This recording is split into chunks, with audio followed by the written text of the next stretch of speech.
آپ ہادیہ ای میگزین مضمون کی آڈیو ریڈ آؤٹ سماعت کر رہے ہیں۔ سامعین السلام علیکم ورحمۃ اللہ وبرکاتہ۔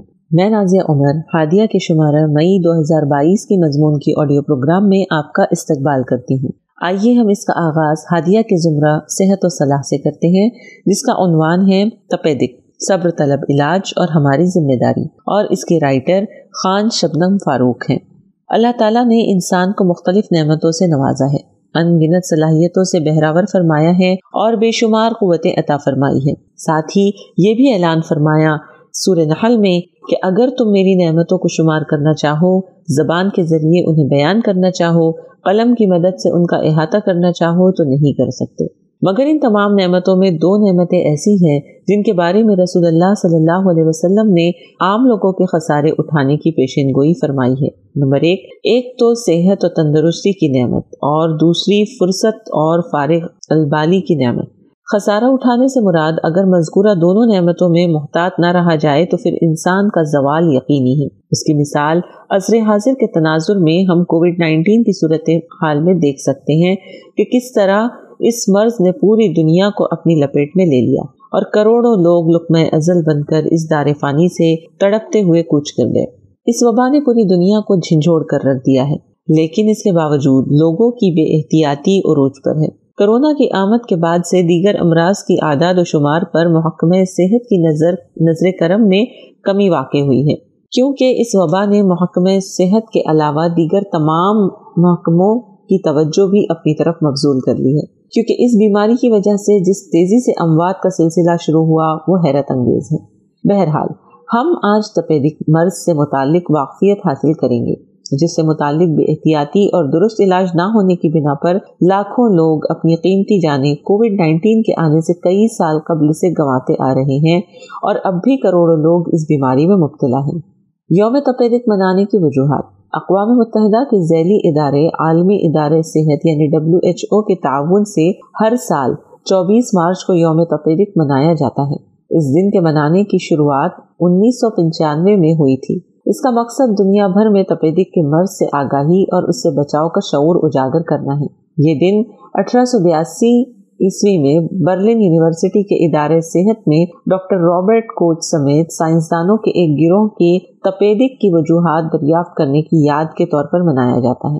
عالمی یوم تپیدک کا مقصد یہی ہے کہ تپیدک کی عالمی وبا کو ختم کرنے کی کوششوں کے سلسلے میں مزید بیداری لائی جائے۔ اس سلسلے میں کئی ممالک اور تنظیموں کا ایک نیٹ ورک بھی ہے جسے اسٹاپ ٹی بی پارٹنرشپ کے نام سے جانا جاتا ہے۔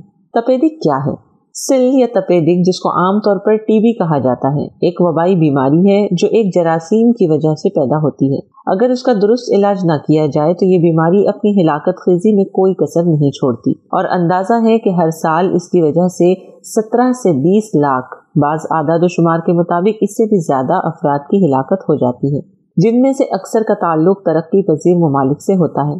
طبی الفاظ میں سل کی تعریف یوں کی جا سکتی ہے کہ مرض سل یا عرف عام میں ٹی بی ایک عدوی مرض ہے جو ایک بیکٹیریا متفطرہ سل یعنی مائکوبیکٹیریم ٹیوبرکلوسس کی وجہ سے پیدا ہوتی ہے، اور گو کہ جسم کے کسی بھی حصے پر اثر انداز ہو سکتی ہے، مگر عام طور پر پھیپھڑوں میں نمودار ہوتی ہے۔ متفطرہ سل ایک غیر تخم پرور یعنی نان سپور فارمنگ، غیر متحرک اور ہوائی یعنی ایروبک بیکٹیریا ہے، جس کا غلاف مومی ہوتا ہے جو صامد للحمض یعنی ایسڈ فاسٹ رنگداری پر سرخ ہو جاتا ہے۔ انسائکلوپیڈیا۔ ابتدا اور بڑھتے ہوئے اعداد و شمار۔ دق، جو سل یا دق بھی کہلاتی ہے، یہ انسانی تاریخ کی سب سے قدیم متعدی بیماری ہے جس نے بستیوں کی بستیاں، نسلوں کی نسلیں تباہ کی۔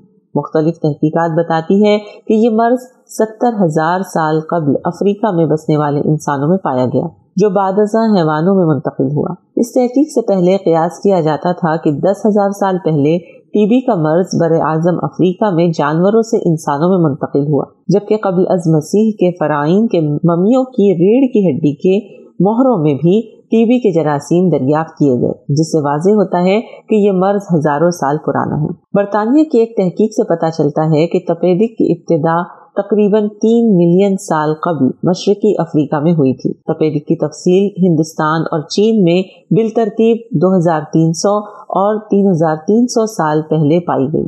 علاوہ ازیں ابتدا میں بھارت، پاکستان، انڈونیشیا، چین، نائجیریا اور جنوبی افریقہ یہ 6 ممالک تپیدک یعنی ٹی بی سے بہت زیادہ متاثر تھے، لیکن موجودہ دور میں دنیا کے اکثر ممالک اس موذی مرض کا شکار ہیں، جس میں سر فہرست ہندوستان، پاکستان اور نائجیریا جیسے ترقی پذیر ممالک کا شمار ہوتا ہے۔ اس کے علاوہ ترقی یافتہ ممالک جیسے انگلینڈ، برطانیہ وغیرہ بھی اس وبا سے محفوظ نہیں ہیں۔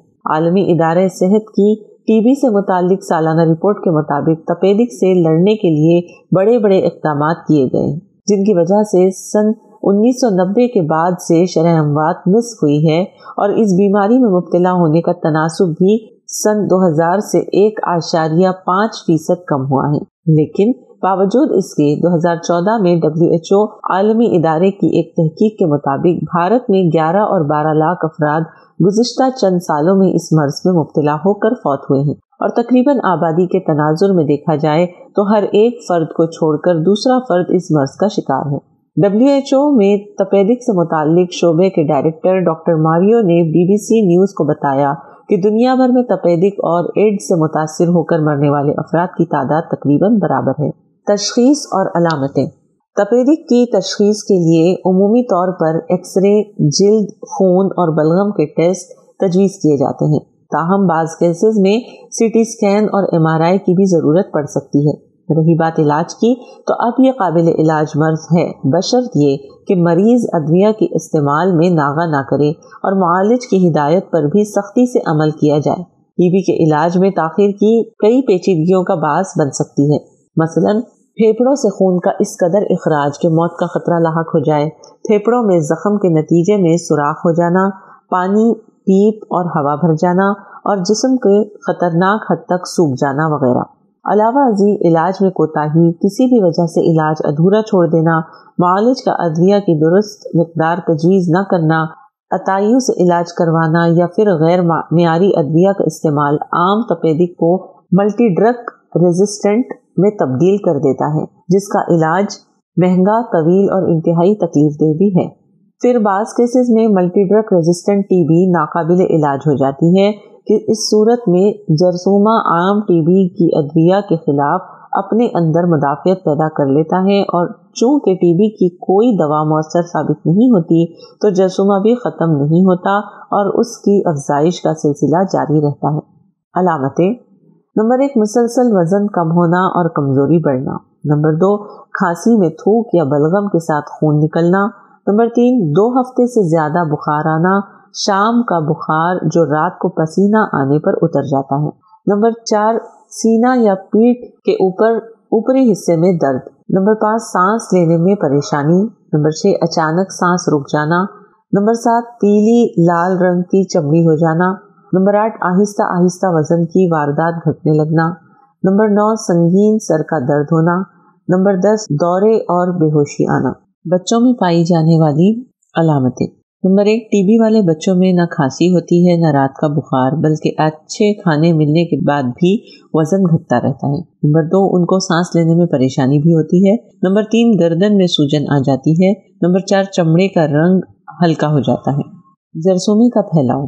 1819 میں ایک فرانسیسی معالج تھیوفل لینک نے تپیدک کی پیتھولوجیکل علامات کی نشاندہی کی، بشمول کنسولیڈیشن، پلیوریسی اور پلمونری کیویٹیشن۔ اس نے یہ بھی شناخت کیا کہ تپیدک سانس کی نالی یعنی پلمونری تپیدک کے علاوہ معدے کی نالی، ہڈیوں، جوڑوں، اعصابی نظاموں، لمف نوڈز، جنان، پیشاب کی نالیوں اور جلد ایکسٹرا پلمونری تپیدک کو بھی متاثر کر سکتی ہے۔ 1882 عیسوی میں رابرٹ کوخ نامی ایک سائنسدان نے اپنی تحقیق کے ذریعے یہ ثابت کر دیا کہ تپیدک کے جراثیم کا اصل ہدف نظام تنفس ہے۔ یہ جراثیم سانس کے ذریعے پھیپھڑوں میں داخل ہو کر افزائش کرتے ہیں، مگر بعض اوقات خون کے ذریعے پورے جسم میں بھی پھیل جاتے ہیں، مثلا نظام ہاضمہ، اعصابی نظام، دماغ، آنتوں، ہڈیوں، جوڑوں، گردوں، جلد، کمر اور غدود وغیرہ سب کو متاثر کر دیتے ہیں۔ بعد ازاں سائنسدانوں نے استقامت کے ساتھ اس جرثومے کی جزئیات، فطرت و حیت وغیرہ کے حوالے سے مزید تحقیقات کی تو معلوم ہوا کہ یہ جرثومہ سلاخ نما جوڑے کی شکل میں زندہ رہتا ہے اور اگر ایک بار سانس کے ذریعے جسم میں داخل ہو جائے تو برسوں زندہ رہنے کے باوجود بے ضرر ہی رہتا ہے۔ البتہ اگر مذکورہ فرد کی قوت مدافعت کسی بھی سبب کمزور پڑ جائے تو جرثومہ فعال ہو کر تپیدق کا سبب بن جاتا ہے۔ یہ جراثیم جسم میں داخل ہو کر ایسے مہلک کیمیائی اجزاء خارج کرتے ہیں جو اس کے اطراف کے جسمانی اعضاء کو نقصان پہنچاتے ہیں۔ عام طور پر ٹی بی سے متاثر فرد کے پھیپھڑوں میں موجود جراثیم تقسیم در تقسیم ہو کر انگنت تعداد میں کھانسنے، چھینکنے، چیخنے، چلانے یا گانا گانے سے ہوا میں پھیل جاتے ہیں۔ اس دوران اگر یہ کسی صحت مند فرد کے پھیپھڑوں میں سانس لینے کے ساتھ داخل ہو جائے تو وہاں باریک باریک جھلیوں میں پرورش پانے لگتے ہیں اور پھیپھڑوں کا درجہ حرارت، نمی اور صحت مند خلیے اس کی نشو و نما کے لیے مرغوب غذا کا کام دیتے ہیں۔ اس مرحلے پر جسم کا دفاعی نظام اپنی پوری قوت کے ساتھ ان جراثیم پر قابو پانے کی کوشش کرتا ہے تاکہ انہیں بے ضرر کر دے۔ صحیح وقت پر اس مرض کی تشخیص سے انسانی جان کی حفاظت ممکن ہے، ورنہ تشخیص میں دیری اور نامناسب علاج کی وجہ سے مریض ابدی نیند کی پناہ میں چلا جاتا ہے۔ علاج و ادویات۔ اینٹی بایوٹکس کی دریافت سے قبل تک ٹی بی کا علاج گرمی، آرام اور اچھی خوراک تک محدود تھا۔ 1800 کی دہائی کے اوائل میں کاڈ لیور آئل، سرکے کی مالش اور ہیملاک یا تارپین کو سانس کے ذریعے لینا ٹی بی کا علاج تھا، لیکن ترقی کے بڑھتے ادوار میں ٹی بی کا علاج میں اینٹی بایوٹکس ایک اہم پیش رفت تھی۔ 1943 میں سیلمین واکسمین، الزبتھ بگی اور البرٹ شیٹر نے اسٹریپٹومائسن تیار کیا۔ واکسمین کو بعد میں اس دریافت کے لیے 1952 کا نوبل انعام برائے فزیولوجی اور میڈیسن ملا۔ آج ٹی بی کی بیماری کے علاج کے لیے 4 دوائیں استعمال کی جاتی ہیں۔ نمبر 1 ایزونیازڈ 1951، پیرازینامڈ 1952، ایتھامبیوٹول 1961، ریفیمپن 1966۔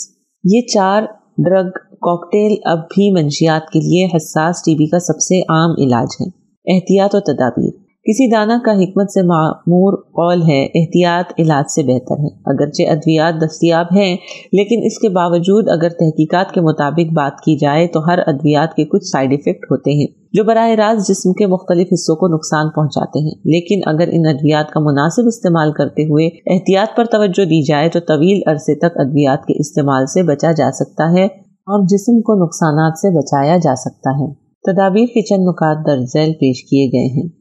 وقت پر ادویات کھائیں اور انجیکشن لیں۔ نمبر 2 چونکہ یہ پھیلنے والا مرض ہے لہٰذا جب بھی کھانسی آئے رومال کے ذریعے منہ کو ڈھانپ لیں۔ 3 صبح کی دھوپ میں تقریباً نصف یا 1 گھنٹہ بیٹھیں۔ قوت مدافعت کو مضبوط بنانے کے لیے غذائیت سے بھرپور اشیاء جیسے دودھ، مچھلی، انڈے، اخوا نکلی دالیں وغیرہ کا استعمال کریں۔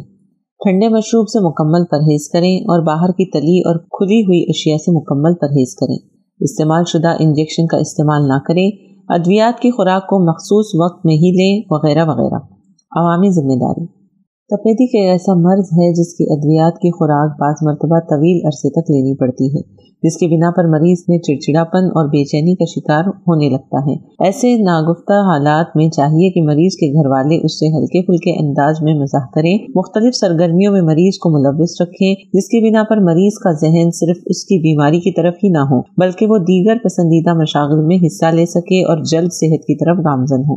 مریض کے ساتھ اچھوتے جیسے برتاؤ نہ کریں، وہ بھی گھر اور سماج کا فرد ہے، اس سے بھی ہر طرح کی آزادی حاصل ہے۔ مریض کو دیگر اختراعی کاموں میں مصروف رکھیں تاکہ وہ بااعتماد و باصلاحیت بنے اور احساس کمتری وغیرہ کا شکار نہ ہوں اور ہر طرح سے مریض کے ساتھ محبت و الفت کا رویہ اختیار کریں۔ ہادیہ مضمون کی آڈیو سماعت کرنے کے لیے شکریہ۔ امید ہے کہ آپ کو پسند آیا ہوگا۔ ہمیں آپ کے مشورے کا انتظار رہے گا۔ اپنا مشورہ، تبصرہ اور مضامین editor@hadia.in پر ارسال کریں اور ہادیہ ای میگزین کے مضامین کو پڑھنے کے لیے ویب سائٹ www.hadia.in سبسکرائب کریں۔ انشاءاللہ ہم اگلے ہادیہ ای میگزین کے شمارے سے دلچسپ مضامین کی آڈیو لے کر حاضر ہوں گے۔ تب تک کے لیے اجازت۔ اللہ حافظ۔